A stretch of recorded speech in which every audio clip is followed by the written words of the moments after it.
രാവിലെ തന്നെ അമ്മയും അച്ഛനും റെഡി ആയിട്ട് ജോലിക്കൊക്കെ പോവാണ്. അപ്പോൾ ഇന്നത്തെ പ്രത്യേകത എന്ന് പറയുന്നത് എൻ്റെയും ജിക്കു ചേട്ടൻ്റെയും മാരേജ് രജിസ്ട്രേഷൻ ചെയ്യേണ്ട ഡേറ്റ് ആണ്.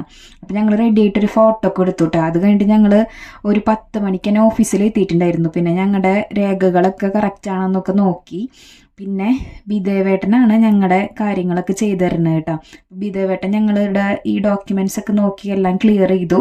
പിന്നെ ഞങ്ങൾ ഞങ്ങളുടെ ആധാറിൻ്റെ ഫോട്ടോ ഒക്കെ നോക്കി വർത്താനൊക്കെ പറഞ്ഞിരുന്നു കേട്ടോ. അത് കഴിഞ്ഞ് 10:15 ഞങ്ങൾ രജിസ്ട്രേഷൻ ചെയ്യാനായിട്ട് കുട്ടനല്ലൂർ അവിടേക്കാണ് പോയത്. അപ്പോൾ സാക്ഷികളായിട്ട് ഗോപിയേട്ടനും മണികണ്ഠൻ ചേട്ടനും കണ്ണൻ ചേട്ടനാണ് ഉണ്ടായിരുന്നത്. അങ്ങനെ രജിസ്ട്രേഷനൊക്കെ കഴിഞ്ഞു. ഞങ്ങൾക്ക് സർട്ടിഫിക്കറ്റ് അന്ന് തന്നെ കിട്ടി. അതിൻ്റെ ഒരു 5 കോപ്പിയൊക്കെ എടുത്തു വെച്ചു കേട്ടോ. അത് കഴിഞ്ഞ് വീട്ടിലേക്ക് വരുന്ന സമയത്ത് ഞങ്ങളൊരു കരിക്കൊക്കെ കഴിച്ചു. വേറെ ഒന്നും കഴിച്ചിട്ടുണ്ടായിരുന്നില്ല. അങ്ങനെ വീട്ടിലെത്തി.